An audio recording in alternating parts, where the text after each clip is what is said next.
The boardroom was silent until his gaze caught hers, sharp as a blade, and everything she thought she knew about control shattered. She came to pitch a campaign, not to start a war, but the way the billionaire looked at her told her nothing would ever be the same. The boardroom was so still that even the hum of the projector seemed loud, as though the machine itself had grown nervous under the weight of expectation. Around the long, polished table, senior executives shifted in their leather chairs, papers neatly stacked before them, eyes sharp and impatient. The glass walls reflected the skyline beyond, steel and glass glittering in the late morning sun. But no one looked at the city. Every gaze was fixed on the young woman at the head of the table. Lena Carter's hands were steady as she plugged her laptop into the cable, though her heart beat faster than she would ever allow anyone to guess. She had rehearsed this presentation for weeks, long nights spent polishing every slide until the numbers gleamed and the strategy sang. This was her chance, perhaps the only one she'd get, to prove she belonged here, not just as an outsider contracted to consult, but as someone worth remembering in a room filled with sharks. As she leaned forward to adjust the connection, her skirt shifted, riding slightly higher along her thigh. It wasn't deliberate. It wasn't meant to be anything more than the natural result of movement, yet it was enough to disrupt the unbroken rhythm of the meeting. On the far side of the table, Damian Hale's eyes flickered. The millionaire's reputation preceded him, ruthless, efficient, untouchable, a man who carved empires from failing companies and built his fortune on seeing what no one else could. He was the kind of executive who could dismantle a pitch in 30 seconds with nothing more than silence and a single raised eyebrow. To watch him during meetings was to watch the embodiment of focus, sharp, disciplined, cold, until now. His gaze lingered, not crude, not obvious, but undeniable. A glance that stayed a fraction too long, softening the steel edges of his expression. To anyone else, it might have passed unnoticed, but Lena felt it like heat on her skin. A prickling awareness crawled along her spine, setting every nerve on alert. She straightened quickly, smoothing her skirt with a discreet hand before turning back to her laptop. Focus, she told herself. This is business, not theater. You have one job, deliver. Still, the awareness gnawed at her. Damian Hale was watching her, not her slides, not her strategy, her. And that terrified her more than the possibility of failing. Whenever you're ready, Damian said finally, his voice calm, clipped, betraying nothing. She glanced up, catching his eyes for the briefest moment. They were cool gray, unflinching, but there was something restless beneath them, as though the man was at war with himself. She broke the stare first, heart hammering, and forced her fingers to move across the keyboard. The projector flickered to life, casting her first slide against the white wall. The executive shifted, pens poised, ready to pick apart her work. Lena drew a breath, shoulders back, her voice carrying with steady clarity as she began. Our target audience isn't who you think it is, she said, letting the sentence hang before moving to the next slide. She spoke with conviction, her words flowing smoother than her nerves felt, her posture poised. But even as she talked about market trends and digital funnels, the question pulsed beneath her composure. Why is he watching me like that? Her mouth continued delivering strategy, charts, and forecasts, but her mind reeled, split between the meticulous argument she had built and the unsettling presence of the man at the far end of the table. Damian Hale, the one who was never distracted, never shaken, was breaking his own rules, and she was the reason. The room seemed to shrink with every slide, the walls pressing closer, the executives fading into background figures. Only the hum of the projector, the cool weight of Damian's stare, and the sharp echo of her own racing thoughts remained. Lena Carter, who had come here to win respect through numbers, suddenly realized that the battle might be far more dangerous than she had planned for. Still, her voice did not falter. She lifted her chin, clicked to the next slide, and pushed through the storm in her chest. Because if Damian Hale wanted to watch her, then he would have to see all of her brilliance, her fire, her refusal to be dismissed. And so the room that had stopped breathing began again, but only in shallow, uneasy gasps. The girl was speaking, the millionaire was listening, and neither one could pretend the shift hadn't happened. The meeting had ended, but the weight of it hung in the air like smoke. Executives filed out with clipped nods and hushed voices, leaving behind only the faint scent of cologne and freshly brewed coffee. Lena stayed seated, her laptop closed, her pulse still loud in her ears. She had survived, no, delivered, but she could feel that stare still burning through her. Stay a moment. Damian's voice cut through the quiet, calm, measured, but not a request. Lena's breath caught. She hesitated just long enough to notice the last VP glance over his shoulder with a flicker of curiosity before disappearing out the glass door. Then it was just the two of them, the vast boardroom suddenly feeling smaller, the walls gleaming like polished mirrors trapping them inside. Damian didn't sit. He circled the table slowly, hands in his pockets, his steps deliberate. He was the predator who didn't need to pounce. His power was in making his prey anticipate it. You came in here with a proposal that would gut an entire campaign strategy we've invested 6 months into, he said evenly, stopping just behind her chair. You realize that? Lena turned slightly, meeting his gaze. Because the strategy was going to fail. Damian's jaw tightened, not with anger but with a kind of intrigue. Few people challenged him this directly, and certainly not in the first 5 minutes of knowing him. He walked around to face her fully, leaning a hip against the edge of the table. You're confident, he said, studying her like she was a problem he couldn't quite solve. I'm prepared, Lena replied. Confidence is a byproduct. For a moment, neither spoke. The hum of the projector had long since died, but the silence felt alive, crackling with something neither of them dared name. Damian's gaze flicked briefly to her hands, then back to her face. You don't belong here, he said quietly, not cruelly, but as if he were simply stating a fact. Lena's chin lifted. I earned this seat. I belong here more than some of the men who just walked out. Something in Damian's expression shifted, like a storm cloud briefly letting through sunlight. He almost smiled. Almost. You're dangerous, he murmured, and Lena couldn't tell if it was a warning or a compliment. Her pulse thundered. She should have been afraid, should have excused herself, but instead she stayed exactly where she was. If being dangerous means doing my job well, she said, her voice steady, then yes, I am. Damian's fingers tapped once against the table, the only outward sign of whatever was raging inside him. Then he straightened, pushing off the edge. You have nerve, he said, his voice low. I respect that. And just like that, he turned and walked toward the door. But before leaving, he glanced back over his shoulder, his eyes catching hers. Dinner, tomorrow night, 8 o'clock. Bring your numbers. I want to see how dangerous you really are. The door closed behind him with a soft click, leaving Lena alone in the vast glass room. She exhaled, realizing she'd been holding her breath. She should have felt triumphant, but what she felt instead was something hotter, sharper, like being caught in a storm she wasn't sure she wanted to escape. As she gathered her things, her mind raced. Dinner with Damian Hale. It was an invitation wrapped in a challenge, and challenges were the one thing she had never been able to walk away from. But somewhere beneath the thrill was a question she couldn't shake. Was she stepping into an opportunity or into the lion's den?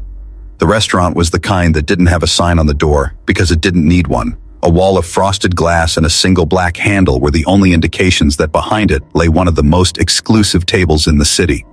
Lena stood outside for a full 30 seconds before pushing the door open, steadying her breath. Inside, the air was low-lit and golden, soft jazz floating through the space like a secret. The maitre d' greeted her by name without her saying a word and led her to a secluded corner booth tucked behind a half curtain of velvet.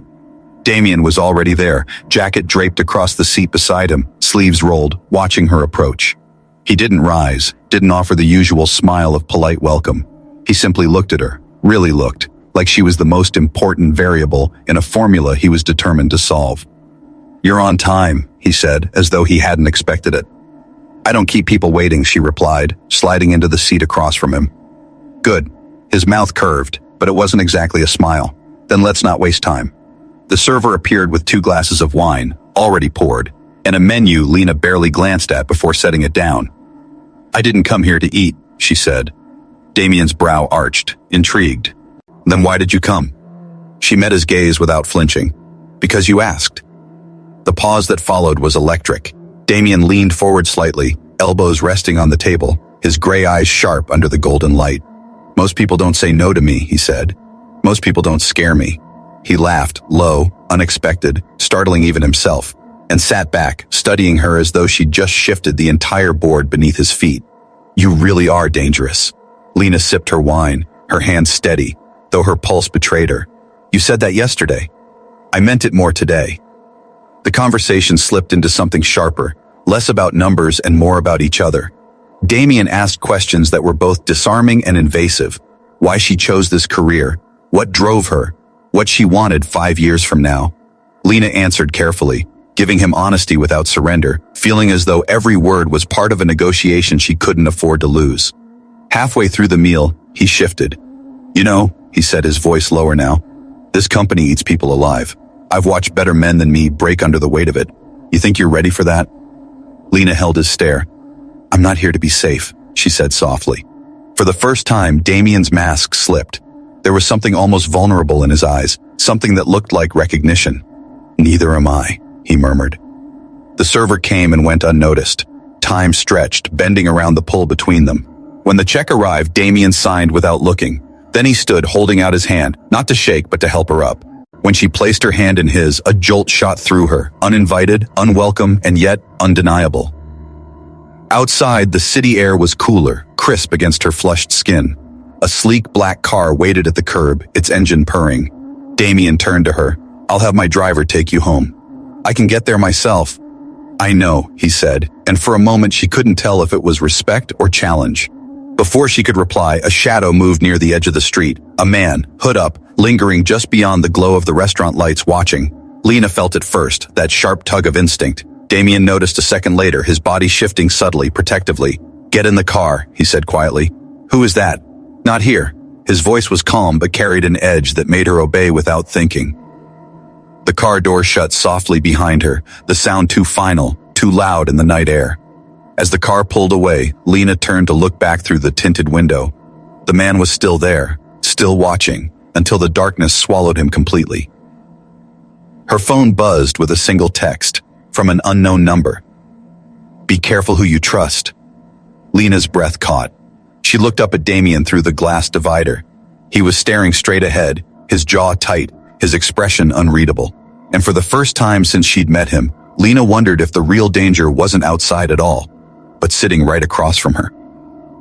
The office felt different the next morning, too quiet, too watchful. Lena could feel it the second she stepped off the elevator, a charged hum in the air, the kind that made the hair on the back of her neck stand up. Whispers slid through the hallways like smoke, doors closing just a little too quickly as she passed. She reached her desk and froze. A manila envelope sat in the center of it, unmarked except for her name in black ink. No courier slip, no sender. She hesitated, and then opened it. Inside were photographs, dozens of them. The first was from last night, her walking into the restaurant. Another of her seated across from Damian, his head bent toward her, the intimacy of the image unmistakable. Then one of them leaving together, his hand at the small of her back. And then the note. Sleeping your way to the top? Everyone's watching. Her stomach lurched, her pulse thundering in her ears. She shoved the photos back into the envelope and looked up just as someone passed her desk. Grace, from accounting. The woman's eyes flicked to the envelope, then back to Lena's face, a smirk curling the corner of her mouth before she disappeared into the corridor. Lena's phone buzzed. A meeting request. Mandatory. Boardroom. 10 minutes. Her palms were damp as she walked down the hall. Inside, half the executive board was already seated, and at the head of the table sat Damian, his expression unreadable. Ms. Carter, one of the older board members said, his tone clipped. We've received some troubling allegations regarding your relationship with Mr. Hale. Lena's breath caught. Relationship? Photos have circulated, another said, sliding copies across the table. Private meetings, late-night dinners. This company has a reputation to uphold. Her throat burned, but she kept her chin high. Those photos are being weaponized. I was invited to dinner to discuss strategy, nothing more. And yet, the first man said, his lip curling, it seems you've captured our CEO's attention in a way that is distracting. Lena's gaze flicked to Damian, looking for any sign of support. He hadn't moved, hadn't spoken.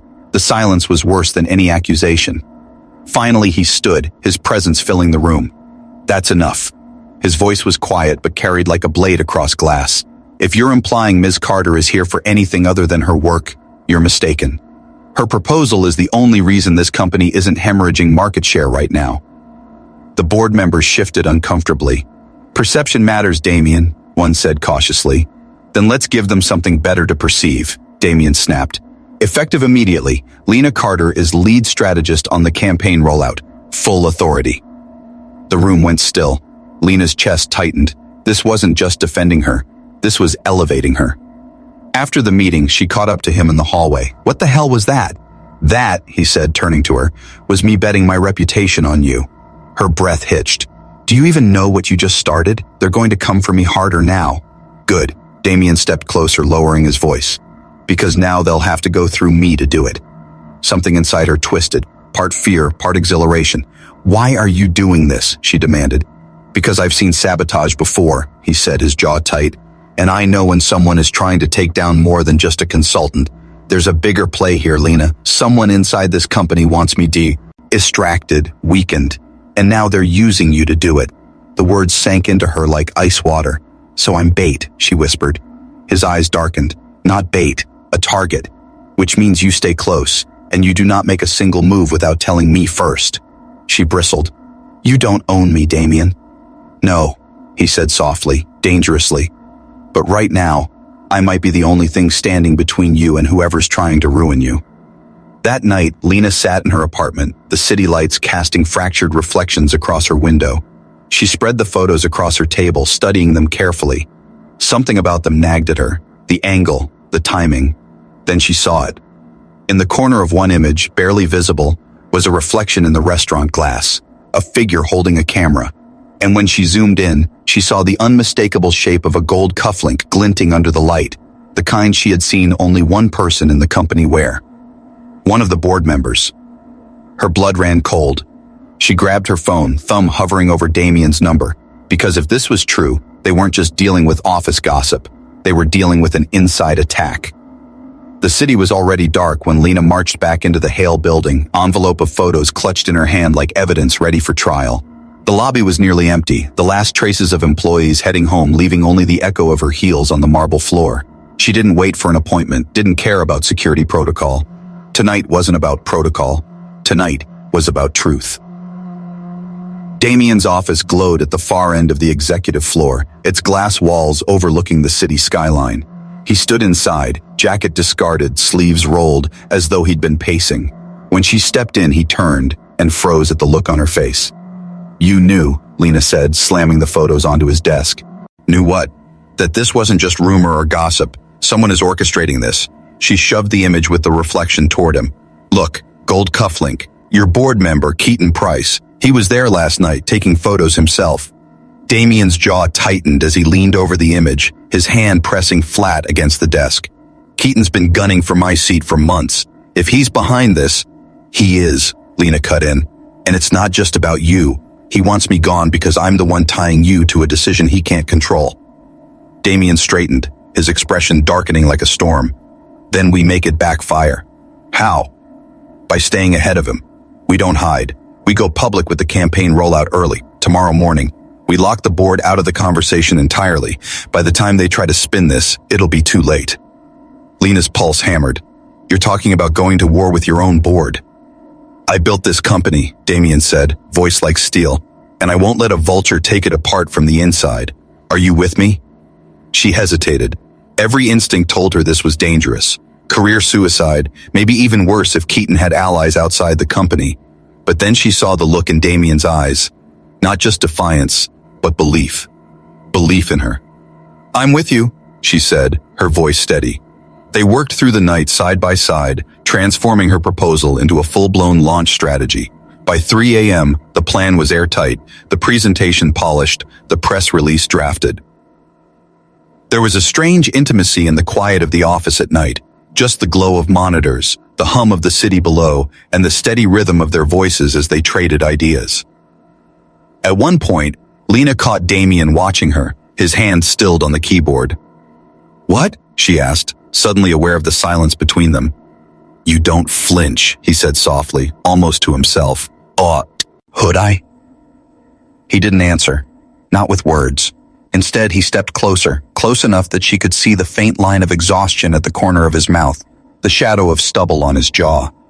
"This is bigger than us, Lena," he murmured. "But I can't shake the feeling that if I lose you in this, I lose more than just the fight." Her breath caught, the room seeming to tilt. For a second, she wanted to close the distance between them, to give in to the magnetic pull that had been building since that first meeting. But before she could respond, his phone buzzed sharply on the desk. Damian glanced at it, and his expression changed. "What is it?" Lena asked. He didn't answer right away, just handed her the screen. It was a message from an unknown number. "Don't launch tomorrow, or the photos aren't the only thing we release." Attached was a single image, not of her, not of Damian, but of a confidential file, one marked with Lena's name and a date from 3 years ago. Her blood ran cold. She knew exactly what was in that file, the one mistake from her past she had buried, the one that could destroy her credibility if it ever came out. "Damian," she whispered. He read her expression like a man reading a confession. "What's in that file?" Her throat was dry. "A campaign that failed, my first big one. It tanked so badly it nearly bankrupted a client. I signed an NDA, no one was supposed to know." Damian's jaw flexed, but his voice stayed calm. "They're trying to make you look incompetent." "They don't have to try very hard," Lena said bitterly. "The numbers speak for themselves." He shook his head. "No, this isn't about numbers. This is about leverage. They want you scared enough to walk away." She stared at him, her chest tight. "Maybe I should." His hand slammed down on the desk, the sound cracking through the room. "Don't you dare!" Lena flinched, not from fear, but from the force of the emotion behind his words. "You think walking away protects you?" Damian said, stepping closer, his voice low and dangerous. "It only tells them they won. You stay. We launch tomorrow, and when we do, you stand next to me." Her pulse roared in her ears. "And if they release the file?" "Then we own it," he said. "We tell them before they can tell the story for us." The air between them was electric, charged with anger, fear, something hotter. Lena nodded slowly. "Then we go to war." The morning air felt brittle, charged like the sky before a storm. Lena stood in front of the Hale building, clutching her laptop bag as though it contained the last of her armor. The city traffic hummed below, but inside her chest, everything was a drumbeat. Steady, relentless, almost deafening. Inside, the top floor buzzed with tension. PR reps hovered near phones, interns darted like anxious birds, and the boardroom was already half full. Damian stood at the head of the table, a predator in his element, his gray eyes scanning every face like he was cataloging threats. "Ready?" he asked Lena quietly as she stepped in. "Ready," she said, though her pulse screamed otherwise. He nodded once and signaled to his assistant. "Start the feed." Within minutes, the company's press conference streamed live across screens worldwide. Lena's proposal was no longer a proposal. It was the company's official direction. The launch date was set, the strategy announced, the numbers flashing across the projection screen like fire. For a heartbeat, there was silence. Then came the storm. Keaton Price rose from his seat slowly, a smile curving his mouth like a blade. "Impressive show," he said, voice smooth. "But there's a little context missing, isn't there?" He, too, set a folder onto the table. It slid to a stop directly in front of Lena. Damian didn't blink. "Sit down, Keaton." Keaton ignored him. "Maybe everyone should see the truth about your star strategist's history, about the disaster she left behind at Lockwood Media, the failed campaign that cost a dozen people their jobs." Lena's stomach turned to ice. The boardroom murmured. Damian's jaw was tight, but before he could speak, Lena reached for the folder.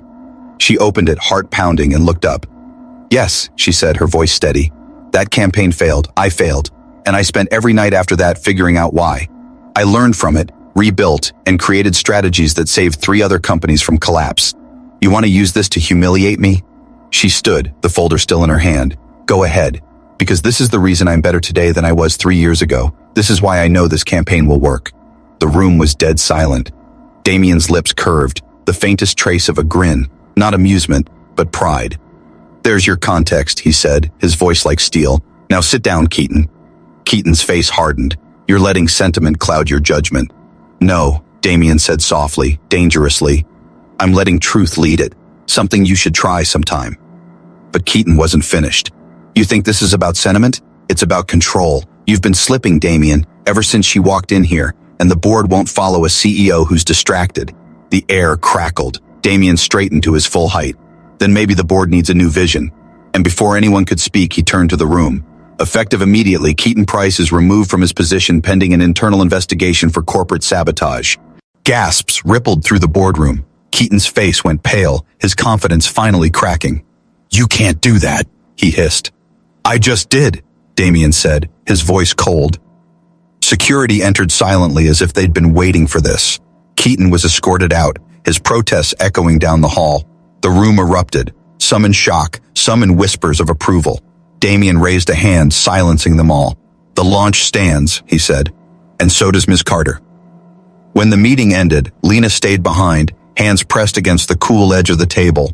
Damian approached her slowly, his face unreadable. You didn't need to do that, she said quietly. Yes, I did. You put your entire company on the line. I put myself on the line, Damian interrupted. He stepped closer until they were only a breath apart. The company will survive, but losing you. His voice dropped, almost a whisper. That would have been the real failure. Her throat tightened. Damian. Before she could finish, his phone buzzed again. He glanced at it, then held it out to her. It was a text. Congratulations, you won. But you should ask Damian why Keaton was so desperate to stop this launch. Start with the acquisition documents he buried 3 years ago. Lena looked up, heart pounding. What does this mean? Damian's jaw tensed, and for the first time she saw something in his expression that looked like fear. It means, he said slowly, there's something I didn't tell you about why this campaign matters more than any other. She stared at him, every nerve on fire. Then tell me now. He met her gaze, unflinching. Because this campaign isn't just a project. It's the only thing standing between me and losing this company. To the very people who destroyed my father. The words hit her like a physical blow. Suddenly, everything, the intensity, the risk, the way he had thrown himself into defending her, made a terrible kind of sense. And yet, beneath the shock, there was something else, a dawning realization. You didn't just bet on me, Lena said softly. You bet on both of us. Damian nodded once, and in that quiet moment, with the city stretching out beneath them like a chessboard, Lena realized this was no longer just about survival. It was about power, and they were holding it together.